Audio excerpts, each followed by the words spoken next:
Hey guys, how's it going? My name's Frank. Welcome to The Lounge.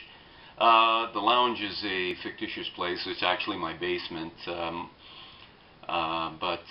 I'll get to that story. Basically, I'm a songwriter from Southern Ontario, Canada. I live in the Niagara region. I started writing music in my early teens, junior high, with a buddy of mine at the time, and we were getting into it, having a lot of fun and stuff like that. And I got a little bit more serious about it as I went along into my late teens, early 20s. I was writing a lot of music, but as we tend to do, the aspirations of youth turned to the reality of where does the paycheck come from, and I got very involved in career and family, and I took a hiatus from writing any music for probably close to 20 years, and no, you're that old? Yeah, I'm that old. Give me a break. Anyhow, no, seriously, I hung it up for a long time, and it just went on with life, and then probably about a year ago I sort of rediscovered my passion. I was watching some videos on the computer, and I thought, you know what, I had a couple of videos of just screwing around with the guitar that I had made, and I thought, the one I had done a cover of a Trooper song, and I thought, you know what, I'm going to put that up on my Facebook and just see what people think of it. And I put it up, and I got a fairly positive response, and I went, oh wow, let's do another one. So I did another one and another, and all of them covers and stuff, and I was getting decent responses on Facebook, so I decided to open a YouTube account, and so I started posting them on YouTube, and again, I was getting some strikes, and the confidence was starting to go a little bit, so, I thought it was only a matter of time before I picked up the pen and started writing. I was flipping through old notebooks, looking at songs that I'd written in my younger days, and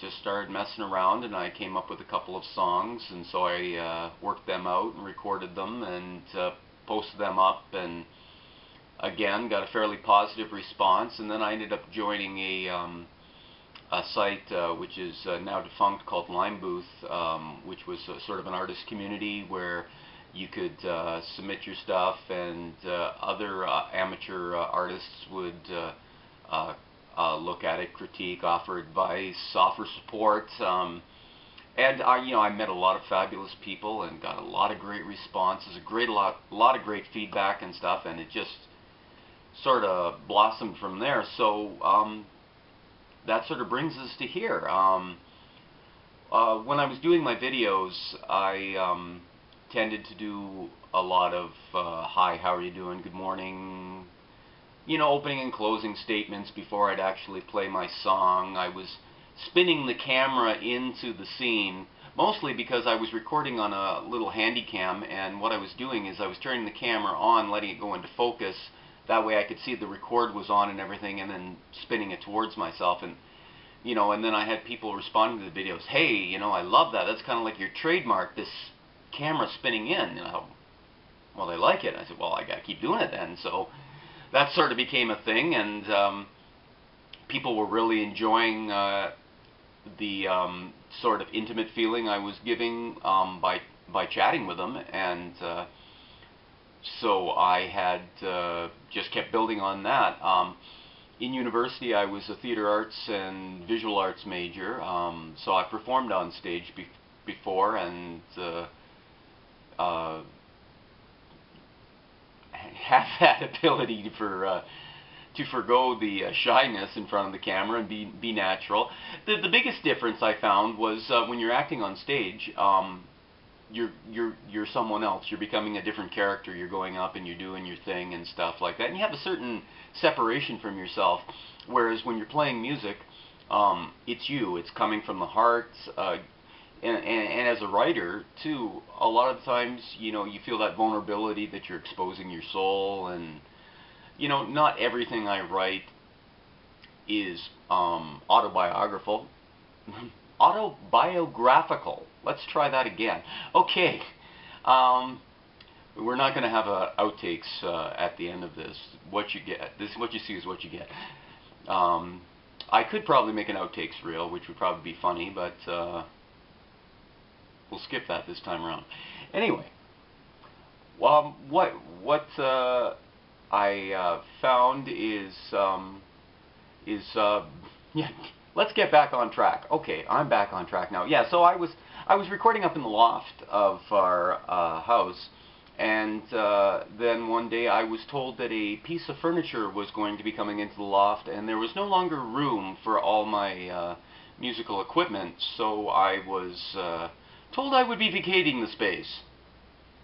Well, I went from vacating the space to bringing all my stuff down the basement, which is where you see me now, and I had set up a little stage in one section of the basement where I had started recording, and then I thought, you know what, let's get a little bit more comfortable. So I have created what you see here and what you'll see in my videos. There's like a main stage in behind you here, and what I refer to as the lounge, and I sit and I chit-chat with people, and I try to be entertaining as possible. I don't know if I accomplished that, but people seem to think I do, so I just keep doing the stuff.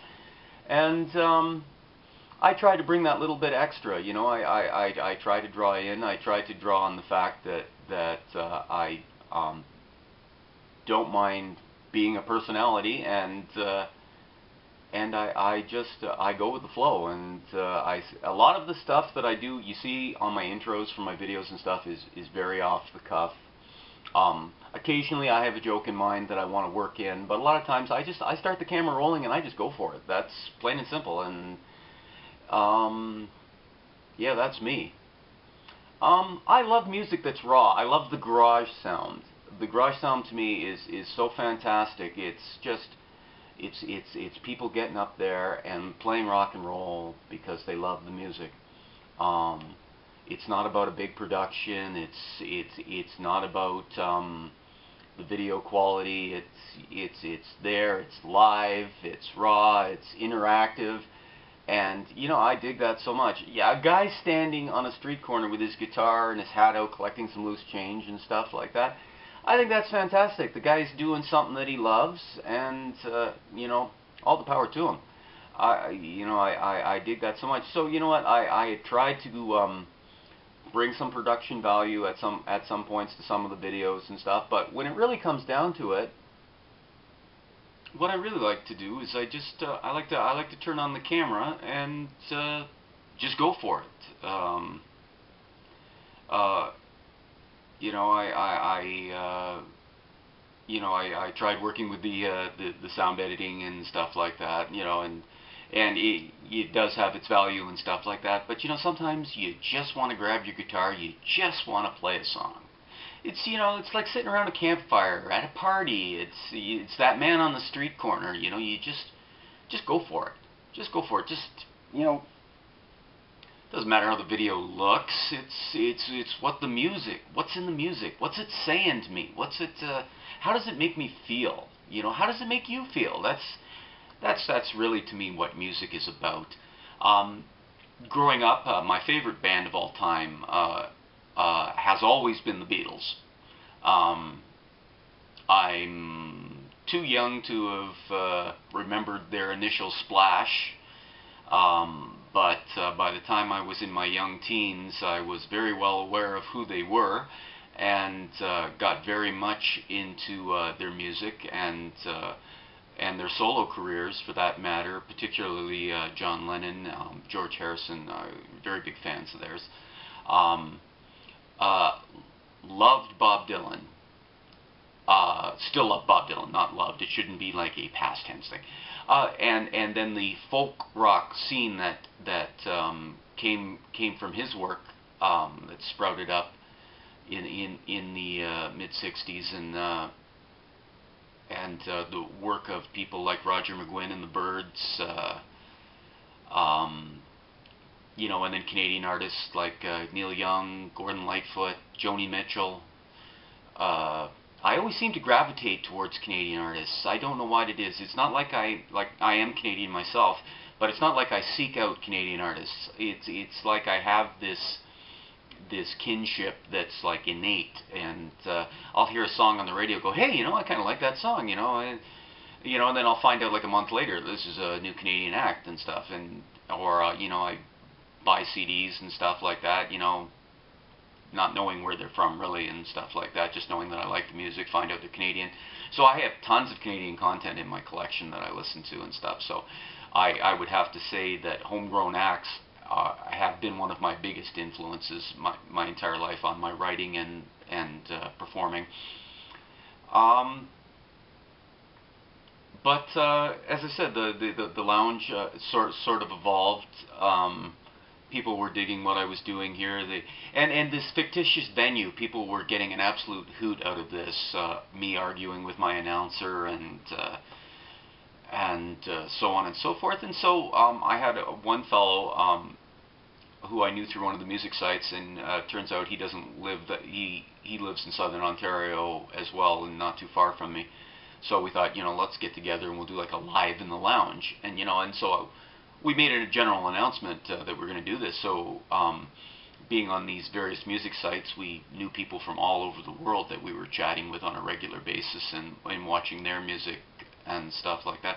So people going, geez, you know, I'd love to appear on the lounge. I said, well, you know, we could do it virtually. We get these computers. It's amazing what you can do. It's not like when I was 20 years old, you know, you met the right group of people and were lucky enough to get into a bar scene and have a good time. You know, that's the way it went. Nowadays, you don't even have to.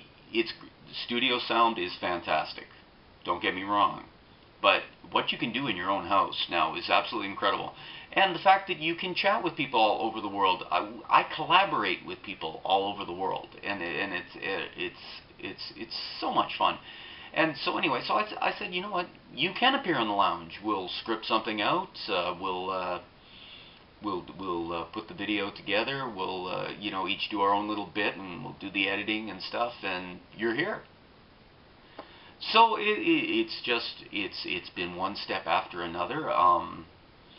And I don't know what my expectations are at this point. You know what? I said, you know, when I was a kid, I wanted to be a rock star. Wanted to be an actor.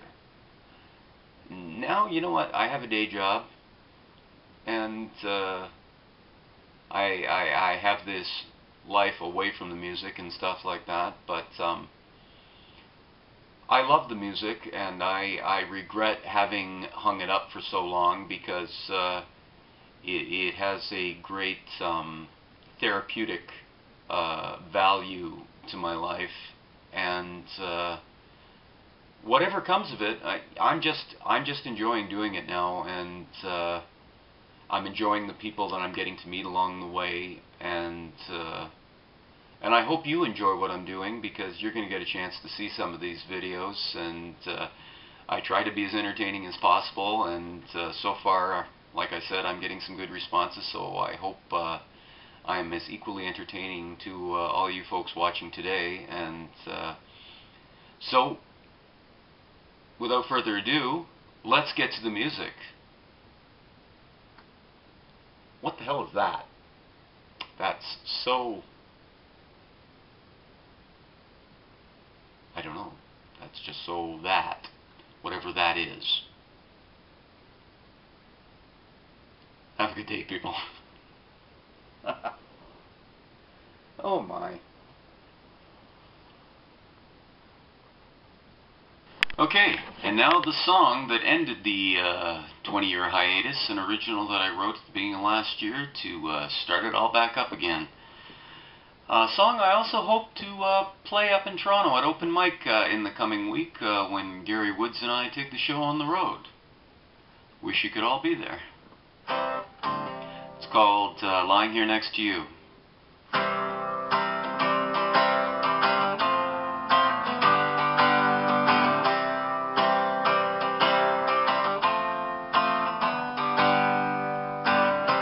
Lying in bed,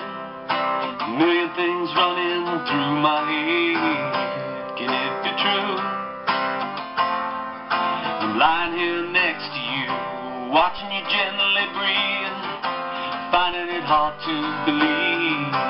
Can this be true? I'm lying here next to you. No girl like you could have done much better than me, and that I haven't always been the person that I needed to be. I sometimes wonder why you'd waste your time with me, but I don't know what to do without you, girl. Lying in bed, a million things running through my head. Can this be true? I'm lying here next to you, watching you gently breathe, finding it hard to believe. Can this be true? I'm lying here next to you. Sometimes I wake at night thinking that this all is a dream, wondering in my head, are these things really as they seem? Is this just a joke that life has played on me? If it is, please let me sleep a while, lying in bed, living things running through my head. Can this be true?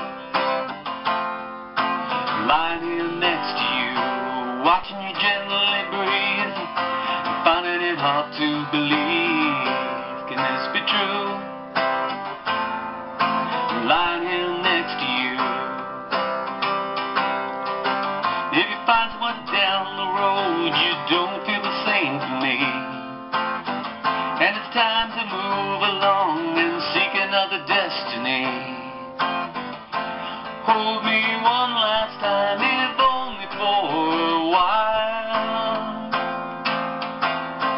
Let me dream about your smile, lying in bed, many things running through my head. It's be true. I'm lying here next to you, watching you gently breathe, finding it hard to believe. Can this be true? I'm lying here next to you.